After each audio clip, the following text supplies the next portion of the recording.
La historia que quiero vivir. Un viaje al pasado mexicano a la manera de José Manuel Villalpando. Amigas, amigos, muy buenas tardes tengan todos ustedes. Los saluda con el afecto de siempre José Manuel Villalpando. Aquí en la primera emisión del año 2020 de este programa, La historia que quiero vivir, que hoy transmitimos en vivo. Sí, ya estamos aquí en vivo, ya pasaron las vacaciones, así que estamos aquí de nueva cuenta con mucho ánimo para que, si Dios lo permite, continuar todo este año con ustedes en vivo, por supuesto, salvo alguna que otra ocasión que tengo que salir de viaje, pero saben que siempre la mayor parte de los programas son en vivo directamente.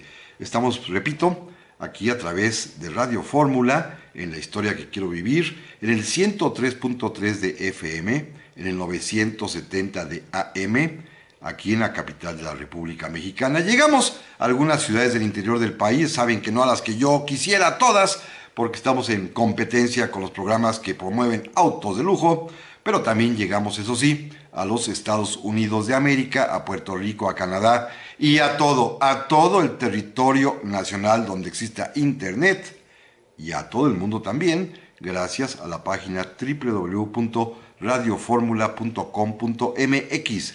Este es el programa primero de 2020 y recuerden ustedes que gracias a ustedes, gracias a su paciencia, gracias a su benevolencia, a su compañía, este programa, La historia que quiero vivir, es el más escuchado de la radio en México los sábados en este particular horario de las 4 a las 5 de la tarde. Gracias, repito, al favor de ustedes. Tenemos varias vías electrónicas para comunicarnos, como ya lo conocen. Primero, el correo villalpandohistoriador@gmail.com. Segundo, la página de Facebook Villalpando y la historia. Y rápidamente, como siempre lo hago, agradezco mucho sus comentarios, sus mensajes, sus saludos a María de la Cruz Bailón, como siempre, doña Aurora Romero en Tláhuac, como siempre, don Carlos Olivo, que me saluda desde Valence, Suiza, allá en Europa, en Suiza. Carlos Olivo, muchas gracias por escucharme. También don René Moeno, que también me está escuchando también, como siempre, dice que extraña mis comentarios a los comentarios de las preguntas que ustedes me hacen. Es que a veces no me da tiempo y hay mucha gente que además se enoja que pierdo mucho tiempo saludando a las personas que amablemente pues me escriben, pero debo hacerlo. ¿Saben por qué? Primero, por una educación elemental, y segundo, porque este programa existe y vive, ya que no tiene patrocinios, como ustedes bien saben, es totalmente gratuito, aquí nadie gana un centavo.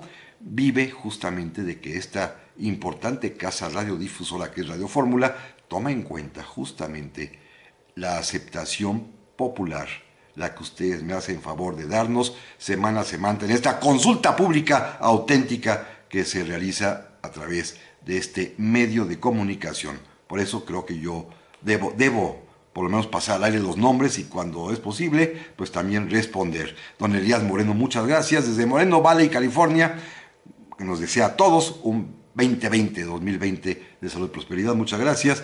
Doña María Antonieta Serafina Aguirre también nos saluda, me dice que me desea lo mejor para este año, rodeado de cariño, respeto y reconocimiento. Muchas gracias. Y aquí seguimos, y mientras Dios lo permita, aquí estamos, doña María Antonieta. Gracias. Bueno, el programa de este día es un programa un tanto cuanto disperso, especial. Es una especie de gran índice temático de muchas de las cosas que este año de 2020 tenemos que profundizar, que tenemos que analizar, examinar con mucho detalle a lo largo de los sábados de este año, los 52 sábados. Miren, preferí hoy hacer esta especie de gran paneo, gran abanico, un muestreo así a grandes pasos, a grandes trancos, a grandes brincos, a salto de tigre, a vuelo de pájaro, para irnos hasta 500 años atrás, para ver en etapas de cada 50 años qué ha pasado en México. Y este ejercicio lo hago por una razón muy peculiar y pues creo que es muy comprensible. La vida humana, que hoy el estándar de vida supera los 70 años, en realidad de vida útil, no me refiero a útil laboral, sino útil reflexiva, pues es de unos 50, 60 años más o menos, desde que tiene una edad ya de razonar, que no es a los 7, 8 años, sino históricamente la edad de razonar se adquiere por ahí de los 15, 18 años, hasta los 60, 68, 70 años de edad, pues es medio siglo, 50 años. Es lo que un ser humano más o menos normal, claro, hay muchos muy longevos, afortunadamente, hay otros que lamentablemente vieron corta su vida, pero la gran mayoría, pues tenemos una especie de etapa útil mental reflexiva de 50 a 60 años. Por eso quise hacer este ejercicio, porque casi a todos nos va a tocar más o menos evaluar dos momentos de 50 años entre sí, de límites de 50 a 60 años. Yo sí tengo muy clara noción de 1970, a mis 13 años, quizás cuando empecé a reflexionar sobre el proceso que me tocaba vivir, y por supuesto 50 años después puedo hacer una evaluación como muchos de mi edad pueden hacerlo de este medio siglo, pero los muchachos que apenas tienen 20, 25 años, pues dentro de 50 años o dentro de 40 años van a poder hacer este mismo ejercicio. Por eso hoy quiero que nos regresemos al pasado, exactamente a hace 500 años, para ir avanzando al presente en tramitos de 50 años, brinquitos, saltitos de tigre, pero fíjense, son temas que tendremos que examinar con mucho cuidado y detenimiento a lo largo de este año. Primero, déjenme comenzar.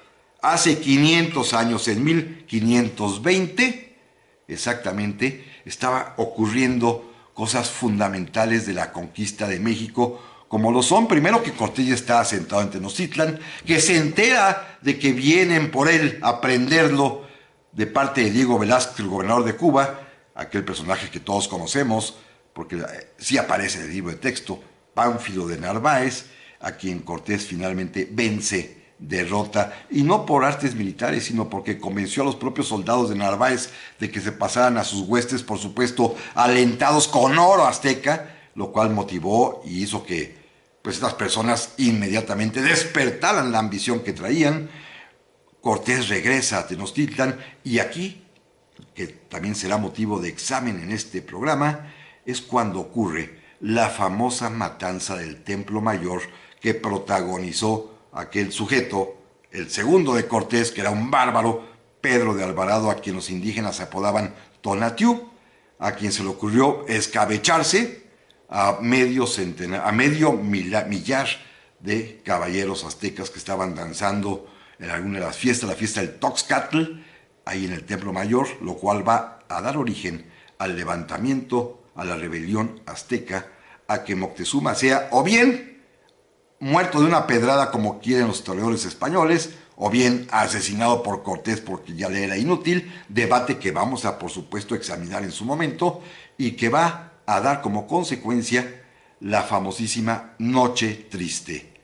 Episodio histórico de una magnitud bien, pero bien importante, que también, repito, es de los que en su momento tendremos que examinar a detalle, pero muy, muy profundamente. Esto va a ocurrir todo en el año de 1520, hace exactamente 5 siglos, y por lo tanto tendremos que referirnos a ellos a lo largo de los programas venideros. ¿Cuándo? Cuando le vaya tocando según la efeméride histórica. También ese año 1520, y esto es una curiosidad, fue el año cuando Cortés envió un par de barcos, de los que sobrevivieron a los que mandó hundir, no quemar, sino hundir. Se guardó 2 para enviarlos directamente a España, con la primera carta de relación, con los regalitos que le mandó al rey, aquel escudo de oro y de plata, pero también mandó un primer producto típico mexicano azteca, cacao, el chocolate finalmente, lo mandó a España, y fíjense que hace 500 años los españoles conocieron finalmente el chocolate. Al rey le encantó el chocolate, al rey Carlos I de España, que en ese año se hace Carlos V de Alemania también, y decidió mandarle a su familia que vivía en Flandes, lo que es actualmente Bélgica hoy en día. Por eso los belgas aman el chocolate, los españoles también, y de ahí se desperdigó ya el gusto, la pasión chocolatera a toda Europa. Un producto mexicano, el primero que se exporta y que convierte pues a esta popular bebida primero y después las tabletitas de chocolate en un auténtico manjar y una delicia. Es un producto mexicano originario de México y tiene 500 años de que fue dado a conocer al mundo. Brinquémonos 50 añitos más y vámonos al año de 1570, cuando gobierna en España el rey Felipe II, y aquí en su nombre es virrey de México don Martín Enríquez de Almanza. Este es un año bien importante para la historia de México, 1570, que también en su momento examinaremos, porque ocurrió algo que normalmente no se dice.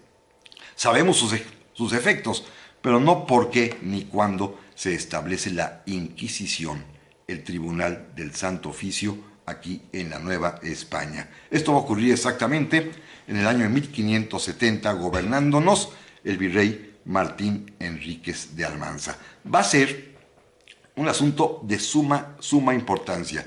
Es la manera como encuentra el rey de España, en este caso Felipe II, de mantener el control, la uniformidad, la manera de tener tranquila a toda la América, particularmente a Nueva España, que es el virreinato más importante, porque consigue, por supuesto, que todo el mundo quede aterrado, no por las penas, que vamos a platicar también de la Inquisición y de sus penas, pues que sí sabemos que llevaban a la hoguera, pero fueron 43 personas en casi 300 años, 250 años, sino por las medidas precautorias. ¿Sabían ustedes que la Inquisición, cuando detiene a alguien, también embarga sus bienes y los remata? Esto es lo que les daba pavor, pero de esto, amigas y amigos, vamos a seguir platicando en un momento más.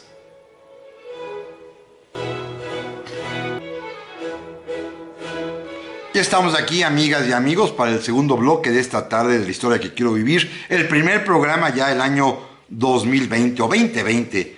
Ya saben que a las personas les gusta mucho este numerito, quizás por la combinación numérica, que parece una rima entre números. 2020 se oye bonito, para algunos es medio mágico, para otros creen que es del fin de la década, cuando falta todavía un año, en fin. Pero es un año, pues, que se escribe bonito, por lo menos, y pues habrá que hablar mucho de historia. Por cierto, aquí le voy a contestar a nuestro amigo, que me llamó la atención su comentario. Me dice don Rafael Aldana, desde Ciudad del Carmen, Campeche, gracias. Es un lugar que no conozco y cómo me muero de ganas de ir a Ciudad del Carmen, Campeche. Me dice que está sorprendido de que hoy el tema sea un recorrido histórico. Pues de qué otra cosa puedo hablar, don Rafael. Y al igual que el año pasado, ¿se acuerdan que hice una especie de paneo también de lo que hablaríamos a lo largo del año? Pues también estoy haciendo lo mismo. Finalmente son los pequeños trozos o temitas que a lo largo del año vamos a platicar, y por eso lo hago, para que vean ustedes qué año tan importante es este, sobre todo en sus antecedentes de cada 50 años. Así que don Rafael, no se me espere. Por eso también le agradezco muchísimo a Os Aguayo Barrón, que ya está escuchándonos desde, aquí dice, desde Nuevo México, allá en Nuevo México, en Estados Unidos. Muchas gracias a nuestro amigo Poncho Carrasco, también muy amable. Don Enrique Deita Silva, como siempre nos escribe, también ya está con toda la familia. Dice, la primera clase del año. Muchísimas gracias. También aprecio mucho a don José Antonio Cortés. También muchísimas gracias. Don Iván García, que si este año ya tendremos 2 horas de clase. Don Iván, es el momento de escribir la carta a los Santos Reyes. Yo lo voy a hacer, a ver si ya no nos conceden. Ojalá que sí. Y don Rolando Orozco Nakachi, ¿cuál es mi fuente para decir que en este viaje se envió cacao a España? Sí, justamente lo leí el día de ayer o antier, y está tomado directamente de la referencia de un libro maravillosamente hermoso, gigantesco, que se llama The Timetable of the History, de Cambridge University Press. Ahí lo tomé. También don Alberto Flores, muchas gracias, le aprecio enormemente. Vámonos a 1620, un año bien importante que también nos va a merecer que nos ocupemos de él por un asunto, fíjense, que no es necesariamente de la Nueva España, no es mexicano, pero cómo nos afectó. 1620 es el año exacto en el que desembarcan los famosos peregrinos que vienen de Inglaterra, estos hombres de las agrupaciones hugonotas que tienen que escapar de la intolerancia inglesa, que se embarcan en el famoso barco Mayflower, llegan a lo que hoy se da Massachusetts, en Nueva Inglaterra. Ahí fundarán la ciudad de Plymouth y se van a establecer de alguna manera dando origen a las 13 colonias primero y después a lo que será los Estados Unidos de América. Es decir, casi un siglo después de que se conquista México, llegan los primeros colonos ingleses a asentarse en el territorio norteamericano. En otras palabras, déjenme decirles mi dolor. Le llevamos un siglo de ventaja en cuanto a civilización occidental en América y nos rebasaron estos canijos. ¿Recuerdan ustedes la frase aquella de José Vasconcelos que decía que mientras que en México ya había universidad, en este año 1620, la universidad ya tenía para entonces 60, 70 años de fundada. Los terrenos donde después se va a centrar la Universidad de Harvard, todavía pastaban los búfalos. Pues sí, tristemente nos rebasaron. Pero en ese año de 1620, cuando gobierna en España el rey Felipe III, es virrey en México don Diego Fernández de Córdoba, marqués de Guadalcázar, que acaba de fundar apenas 3 años antes, en 1617, la villa de Córdoba, allá en Veracruz, ciudad que ya tiene 403 años de existencia. Pero es un año muy, muy importante porque pasan cosas muy curiosas. Miren, primero, el imperio japonés, que es un imperio también muy global, al igual que el imperio español, decide entrar en negociaciones con los españoles, por lo menos negociaciones diplomáticas para poder organizar y armonizar el comercio. Ya había comercio. Recuerden que nuestra nao de China traía productos tanto filipinos como chinos como japoneses. Y entonces allá los shogunes japoneses mandaron a una delegación de diplomáticos japoneses vestidos a la usanza japonesa que se embarcaron en las islas de Japón, cruzaron todo el Pacífico, desembarcaron en Acapulco, subieron hasta la Ciudad de México, después continuarían a Veracruz para volverse a embarcar e ir a España a presentar sus respetos al rey Felipe III. Bueno, al virrey Diego Fernández de Córdoba le toca recibirlos en México y cuentan las crónicas de aquel tiempo que era todo un espectáculo ver a los japoneses y a las japonesas, sus señoras, todos con sus kimonos, caminando pasitos a pasitos por las calles de la Ciudad de México, impresionados viendo la magnificencia de nuestra ciudad y todo nuestro pueblo viendo a los japoneses, que iban haciendo el primer acto de turismo oriental en México. Hoy estamos acostumbrados a verlos, van pero por cientos por todas partes, van con sus cámaras fotográficas. Bueno, la primera vez que vino un grupo de japoneses fue en 1620, tema del que tenemos que hablar, aprovechando un libro maravilloso que se llama Confrontación Transpacífica de Lothar Naut, que ya tiene varios años, como 40 años de haberse publicado, pero es un tema poco conocido. También en este año, en 1620, el virrey Fernández de Córdoba, el marqués de Guadalcázar, que tenía problemas serios con el agua en la Ciudad de México, siempre ha habido problemas, primero porque se inunda, así que él es el que inicia las obras del gran desagüe de la Ciudad de México, allá en El Paso, en Nochistongo, con Enrico Martínez a cargo, y también le preocupa traer agua potable a la ciudad. Ya saben que en esta ciudad o nos inundamos o nos falta el agua, ¿no? Aquí es increíble que en estas épocas falte el agua todavía, y nos sigue faltando, ¿eh? En la casa de ustedes hay que estar pidiendo con pipa cada rato, porque no llega el agua, simple y sencillamente. ¿Por qué razón? ¿Quién sabe? El caso está que don Diego Fernández de Córdoba es el que inaugura el acueducto de Chapultepec, aquel que todos conocemos en la capital de la Ciudad de México, porque en la avenida Chapultepec todavía sobran algunos arquitos de este acueducto y que termina justamente en la famosísima fuente del Salto del Agua. Vamos a dar otro brinco en el tiempo de 50 años, por favor, y vámonos esta vez ya al año de 1670. Repito, son brincos y es un recorrido así a salto de tigre, a vuelo de pájaro, simplemente para que vean lo mucho que tenemos que este año que platicar ustedes y yo de asuntos de historia mexicana. Felipe IV gobierna en el año 1670 y aquí en México su virrey es don Antonio Sebastián de Toledo y Salazar, el famosísimo Marqués de Mancera. Es un año feliz, no pasa casi absolutamente nada. En realidad ya es un momento en el que la Nueva España es una nación muy rica, es un reino español que es productor de oro, de plata, que permite pues una vida holgada y desahogada para los habitantes de la propia capital, claro, con las propias diferencias, como siempre hay, y la pobreza que nunca desapareció, pero sin embargo es un año pues muy prolífico porque es la primera vez que en la Ciudad de México coexisten dos grandes sabios que serán más tarde reconocidos a nivel universal.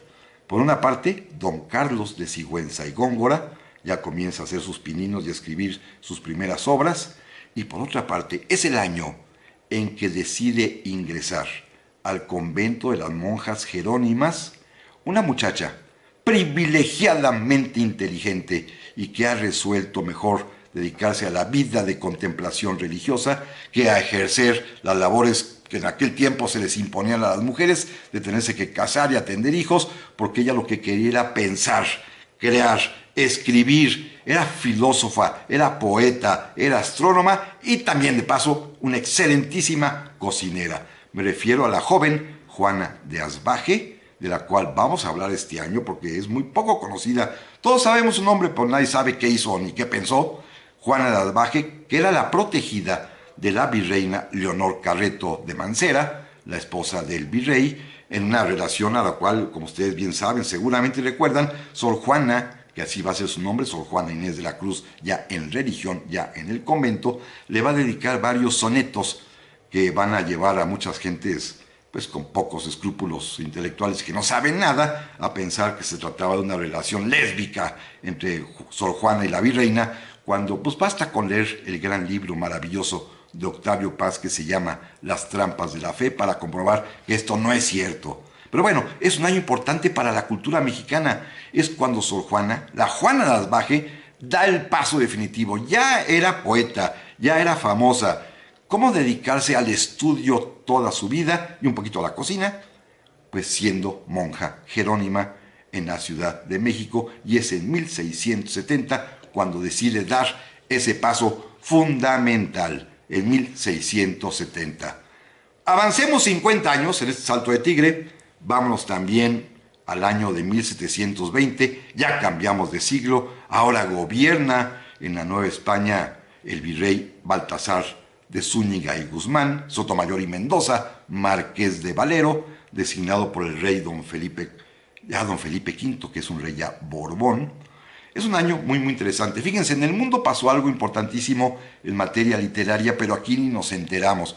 Como aquí la Inquisición se encargaba de prohibir los libros, y como ni modo de leer a un autor inglés, ¿verdad?, que seguramente era anglicano, no nos enteramos en México de que todo el mundo, y que en toda Europa, causó furor, como bestseller que lo fue, un gran libro escrito por Daniel Defoe, Robinson Crusoe. Es el año en que se publica en toda Europa, en Francia, en Alemania, menos en España, por supuesto, ni en México, Robinson Crusoe de Daniel Defoe.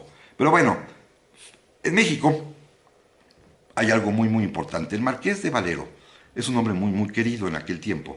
Le toca, claro, una época maravillosa, porque recuerden ustedes que hemos dicho varias veces que en el siglo XVIII la Nueva España era una auténtica potencia económica. Era el reino más importante que tenía el rey de España, porque producíamos el oro y la plata que se suministraba a todo el mundo, y la economía mundial se sostenía por las minas mexicanas, y entonces era necesario darle seguridad y protección a los habitantes.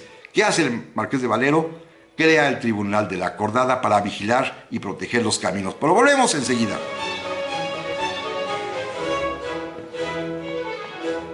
Ya estamos aquí, amigas y amigos, para el tercer bloque esta tarde, que se va como agua rapidísimo. Yo sé que es un programa en el que estoy hablando muy aceleradamente, que estoy dando muchísimos datos. Sí, yo tengo estos otros datos que normalmente nunca se manejan en materia de historia, pero se trata pues apenas de que abramos el apetito por la historia de México, para que a lo largo de este año ya examinemos con mucho detalle todos estos asuntitos que estoy soltando así como si fuera nada más desgranar un rosario, pero que se trata de que estemos enterados de que 2020 es un año con mucho significado. Gracias a don Alejandro de la Selva, muy amable por su mensaje. Doña Virginia Jiménez, que nos escucha en San Diego, California, muchísimas gracias. A la familia de Emma, Jackson, Toby, Neftalí Garza desde Raleigh, Carolina del Norte, muchísimas gracias. Don Carlos Almazán y su esposa Olivia en Portland, allá en Oregon, muchas gracias. Hoy estamos recibiendo muchos mensajes del extranjero, cosa que les aprecio enormemente también. Don Víctor Torres Nuevo, que me manda una fotografía muy bonita desde el Río de Los Ángeles, allá en California, muchas gracias. Santiago Rosas Pérez, desde Puebla, como siempre, muchas gracias. Acá en Morelia, don Fernando Paulina Bedillo, muchísimas gracias, lo aprecio enormemente. Manuel Martínez me pregunta sobre un libro de Miguel León Portilla que no conozco, pero seguramente si es de don Miguel, debe ser un buen libro, porque don Miguel era toda una autoridad, muy serio además, muy respetuoso y muy responsable. Así que no dudo que sea un buen libro, pero no lo conocía yo, se lo reconozco. Estamos en 1720 cuando el Marqués de Valero crea el Tribunal de la Acordada. Simplemente les digo que se trata de una especie de tribunal ambulante que persigue todo tipo de delitos cometidos en los caminos. Se trataba de mantener la paz y la seguridad. ¿Cómo lo consiguieron? pues este tribunal cuenta con un juez, cuenta con los alguaciles, cuenta con un sacerdote y cuenta con un verdugo. Criminal capturado era sumariado, como se decía, un juicio sumario, e inmediatamente ejecutado, ahorcado en realidad y colgado en el lugar mismo donde cometió su crimen, casi siempre a la vera de los caminos, y su cuerpo debía permanecer allí hasta que solito, por efecto de la putrefacción, se desprendiera para que escarmentaran los demás. ¿Y qué creen que hizo? Pacificó, tranquilizó, dio seguridad a los caminos de la Nueva España, ¿eh? No se andaban con miramientos y lo consiguieron. Me brinco rápidamente al año 1770. Aquí pasa algo muy curioso. Gobierna en México un hombre que era, pues, verdaderamente aborrecido por los novohispanos, el virrey Carlos Francisco de Croix, o Croix, marqués de Croix, o marqués de Croix, como ustedes quieran llamarlo, que es aquel que había expulsado a los jesuitas 3 años antes, aquel también que había escrito en el bando de expulsión de la Compañía de Jesús aquellas frases célebres que tanto ofendieron a los novohispanos de entonces y que aún lastiman todavía, cuando él fue el autor de esta frase: sepan ustedes, súbditos del gran monarca español, que han nacido para callar y obedecer y no para discutir las altas órdenes del gobierno. Él fue el autor de esta frase. Bueno, este es su último año de gobierno y su última gracia, obedeciendo órdenes de su rey, de Carlos III, fue dictar el decreto de prohibición de uso de lenguas indígenas. ¿Por qué se dejaron de conocer las lenguas en México? Porque lo prohibieron los españoles. Lo prohibió justamente Carlos III, el rey Borbón, y aquí en México la prohibición la va a ejecutar el virrey Marqués de Croix, que será el último año que gobierna Nueva España. Tendrá que salir y hay que reconocerlo. Se fue pobrísimo como llegó, tuvo que pedir prestado para emprender su viaje a España, porque era un hombre honesto, un malvado, pero honesto, eso sí. Cambiémonos ahora sí al año fundamental, 50 años después de 1820. Inclusive les anticipo que la semana que entra, aquí primero Dios, vamos a hablar de este tema, de historia de España, porque también en ese año la historia de España es historia de México, o la historia de México es también historia de España, porque formamos parte del mismo reino. Así es, tal cual. En 1820, el día 1 de enero, en un lugar que se llama Cabezas de San Juan, en Andalucía, el coronel Rafael de Riego se levanta en armas y le exige al rey Fernando VII que reconozca, que jure la Constitución de Cádiz del año de 1812, de 8 años antes. El tema lo voy a platicar con mucho detalle la semana que entra. Lo importante es que este levantamiento trae repercusiones hasta México, porque el rey, una vez que jura la Constitución liberal del año 12, va a imponer muchos cambios que van a afectar a las élites criollas y españolas que viven en la Nueva España. Ya hemos platicado en otras ocasiones el tema.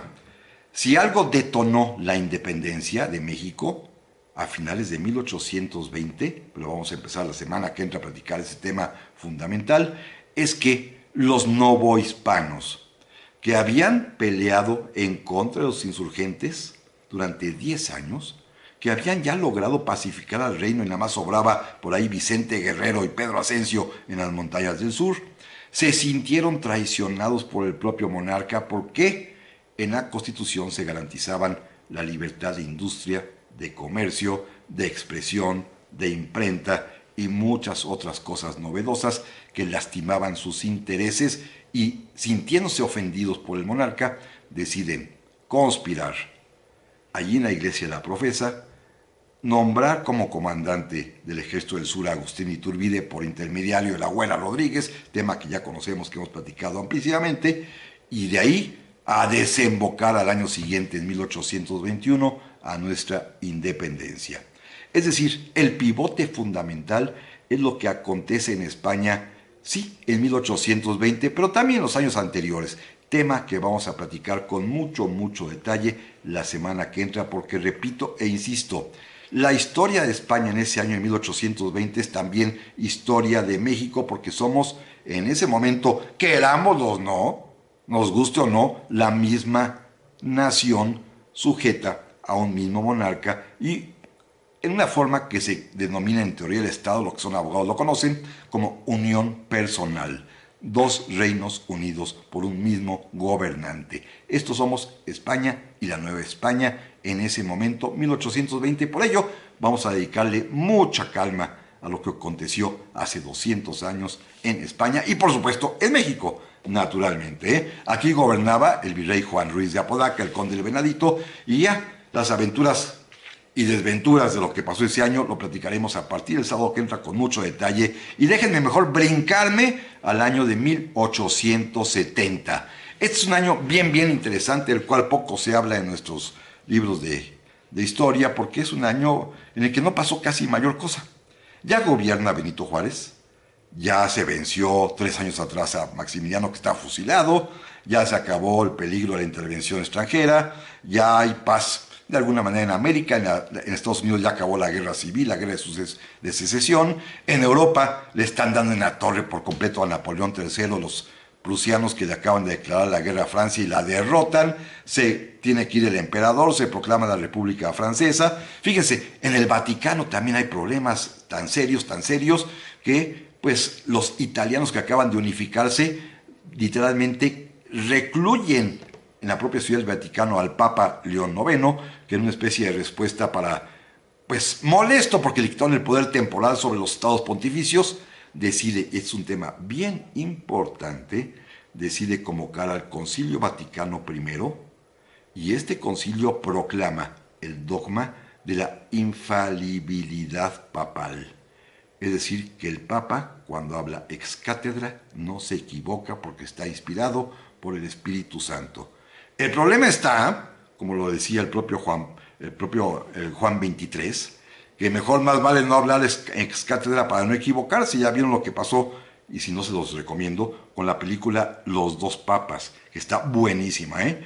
La infalibilidad papal, híjole, es un tema que se pone en cuestionamiento porque un papa dice una cosa y el siguiente dice otra cosa, ¿eh? Y en temas bastante peliagudos, se las recomiendo, no dejen de verla, a mí me gustó muchísimo. Bueno, ese año de 1870, debo decir a ustedes que don Benito realiza una verdadera hazaña civilizatoria. Es la primera vez, más allá de las constituciones que había muchísimas y que ya para ese momento llevábamos como 5, es la primera vez que los mexicanos conocemos nuestras obligaciones y nuestros derechos, porque el presidente Juárez puso especial atención en pronunciar las palabras precisas para que ese año se diera a conocer, se expidiera, se promulgara el primer Código Civil del país, para atender las necesidades de la vida ordinaria, de la vida cotidiana, los nacimientos, los matrimonios, las defunciones, los contratos, los testamentos, porque la gente tenía derecho a saber cuáles eran sus derechos y obligaciones, y bastaba ya con comprar el librito y leer y entender. Antes no existía eso. Esto es algo muy moderno en México. Apenas 1870 las personas comunes y corrientes pudimos enterarnos de cuáles son los deberes, cuáles son los derechos que tenemos en sociedad, en familia y como personas. Y se le debe a Benito Juárez, que en 1870, y vamos a hablar con detalle de esto, promulga el primer Código Civil de nuestro país. Tema fundamental. Ahora bien, vamos a cambiarnos ya de siglo y vámonos a lo más cercanito. Apenas ayer, en este viaje de medio milenio que estamos haciendo, vamos a hablar de 2 fechas más que ocurrieron en términos de tiempo histórico, repito, apenas la víspera, 1920 y 1970. Miren, en el año 1920 ocurren cosas bien, pero bien importantes, trascendentales. A ellas tendremos que referirnos con muchísimo detalle. Particularmente un tema es el que atrae la atención: la muerte de Venustiano Carranza. Un tema peliagudo, complejo, que vamos a tener que examinar y analizar con muchísimo detalle. Pero de esto hablamos enseguida. Ya estamos aquí, amigas y amigos, para el último bloque esta tarde, que se fue volando rapidísimo, así con la misma velocidad con la que estoy narrando etapas históricas de cada 50 años, así se me fue el tiempo. Gracias a doña Ana Sánchez, que me escribió ya hace rato, no había dicho su nombre, muchas gracias, perdónenme usted. También le agradezco mucho a Marco Federico de Santa Marta, Catitla. Muchísimas gracias. Doña Lupita Ayala en Zamora, Michoacán. Muchas gracias, también se lo aprecio enormemente. Rafita Barrios, muchísimas gracias también. Lalo Núñez, nuestro amigo que ya tuve el gusto de conocer hace unos días. También muchas gracias por su mensaje. Don Gustavo Ocampo también me dice que me envía un enorme abrazo por el gusto del primer programa del año. Sí, es el primer programa de este año, por supuesto, un programa apenas, repito, como un muestreo de todo lo que vamos a hacer, si Dios lo permite, a lo largo de este año, pero aparte un programa que sirve porque, ¿para qué nos cargamos ahorita? Todos estamos de vacaciones algunos, hasta el lunes o martes hay que ir a trabajar, la mayoría de los chicos todavía están de vacaciones, así que este año, o este programa, es nada más repito, un rápido paneo, a salto de tigre, a vuelo de pájaro, como quieran ustedes verlo, para pues simplemente abrir el apetito de lo que vamos a examinar a lo largo de este año 2020, en el cual, por supuesto, yo les deseo a todos ustedes lo mejor. Miren, en 1920 quizás el acontecimiento fundamental que más llama la atención es la muerte de Carranza. Hay varios otros, que tenemos que examinar. Por supuesto, la propia actitud de Carranza de traicionar sus convicciones o sus promesas hacia otro militar revolucionario a quien le había dicho y jurado que a él lo iba a apoyar para la presidencia, me refiero a Álvaro Obregón, y apoyó al ingeniero Bonillas, Ignacio Bonillas, un desconocido en realidad, lo cual va a ocasionar la molestia, el enojo, la indignación de Obregón y de sus amigos que se van a levantar en armas contra Carranza en abril de ese año de 1920 con el plan de Agua Prieta. Vamos a platicar, por supuesto, de la famosa huida a Tlaxcala-Altongo, de lo que aconteció en la estación Aljibes, de lo que pasó finalmente en la cabaña, en la choza, donde fue asesinado o se suicidó Carranza. Recuerden que hay dos versiones y vamos a tener que examinar ambas, porque las dos hay testigos y hay serios datos que fortalecen cualquiera de las dos posiciones.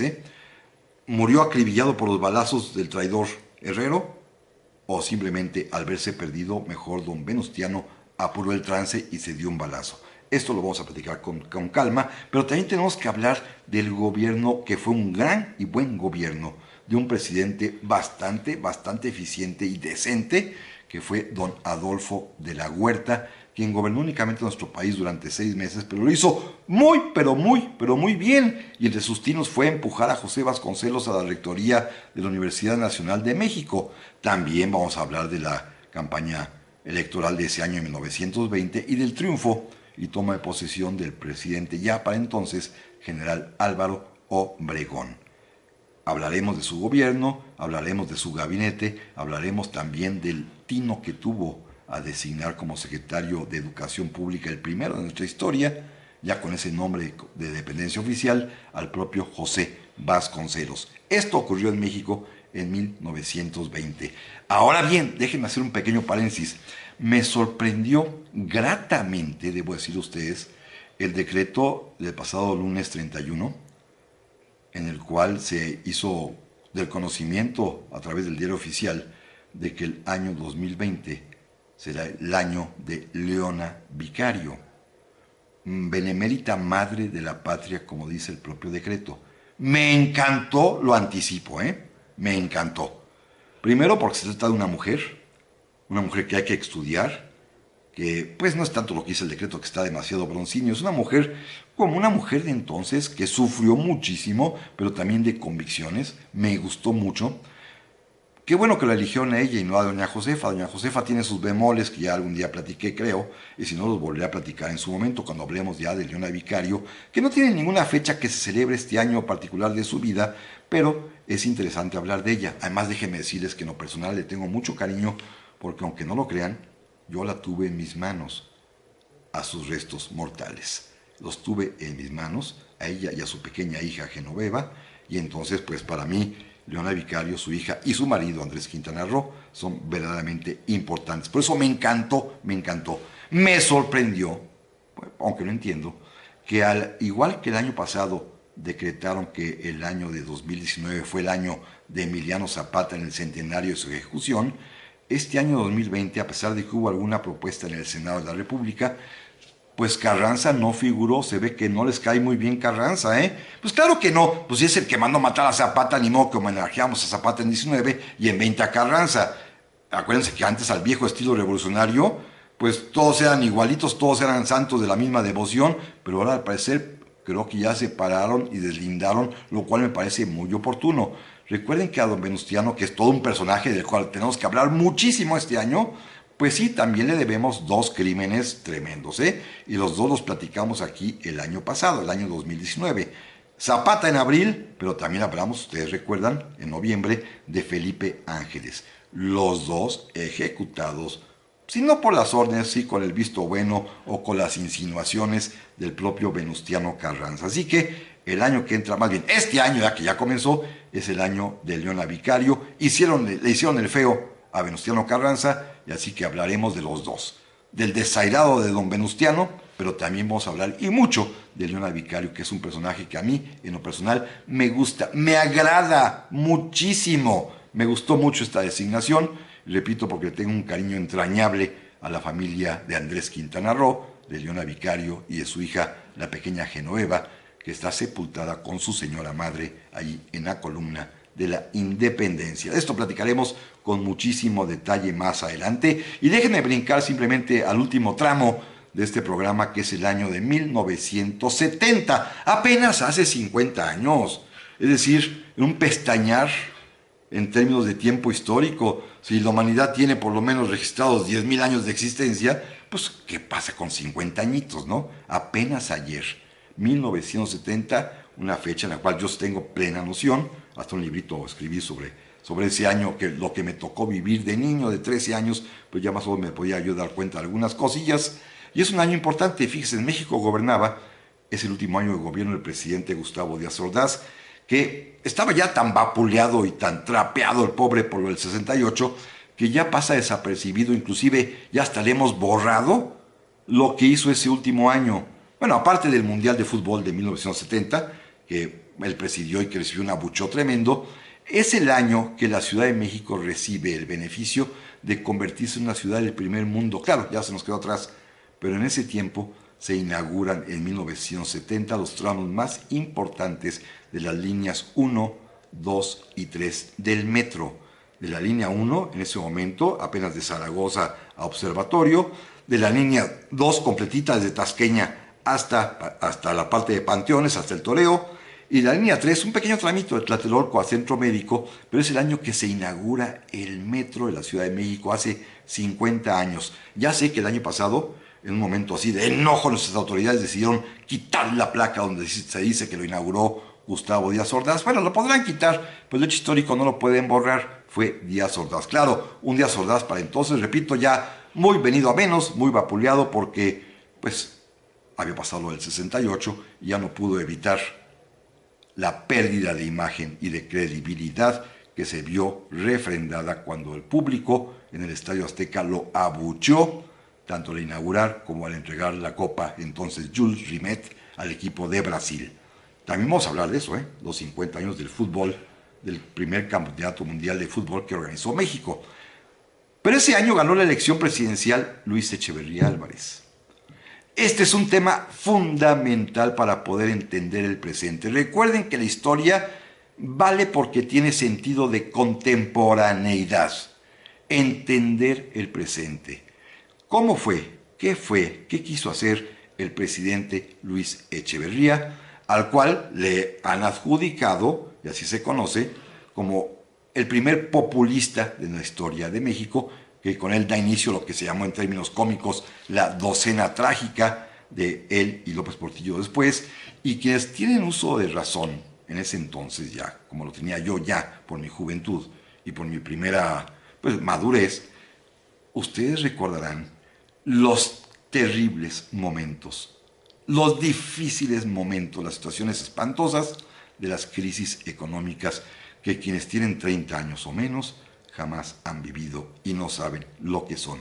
Recuerden que nuestro país, a partir del año 76, por efecto de todas las políticas del presidente Echeverría, y hasta el año de 96-2000, fueron 20 años de crisis cotidiana, espantosa, con las inflaciones galopantes, con los tipos de cambio desorbitados, con los sueldos que no alcanzaba para nada, con la pérdida de créditos hipotecarios, en fin, una auténtica desgracia para México, porque las políticas fueron las equivocadas. Habrá que examinar con mucho detalle qué sucedió con esta etapa populista, cómo desbancó, como lo hicimos ya hace un año, a lo que se conoció la etapa del desarrollo estabilizador, pero estos son temas que tendremos que examinar con mucho cuidado, con mucho detenimiento, porque son importantes, porque tienen no solamente una consecuencia directa a lo que está sucediendo medio siglo después, hoy en día, en nuestro tiempo, sino que muchas cosas, ya saben, que parecen repetirse.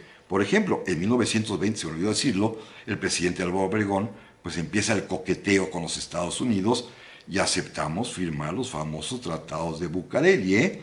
Estos temas están muy presentes, estas reiteraciones, repeticiones de la historia, y solamente para no caer en los mismos errores, la única solución que conoce la humanidad es saber historia. Así que bienvenidos a este año 2020. Espero, primero Dios, insisto, que estemos juntos a lo largo de todo este año. Hay mucho que hablar, mucho que decir, mucho que explicar y mucho que escucharlos a todos ustedes. Y muchas gracias y bienvenido este año. Hasta el próximo.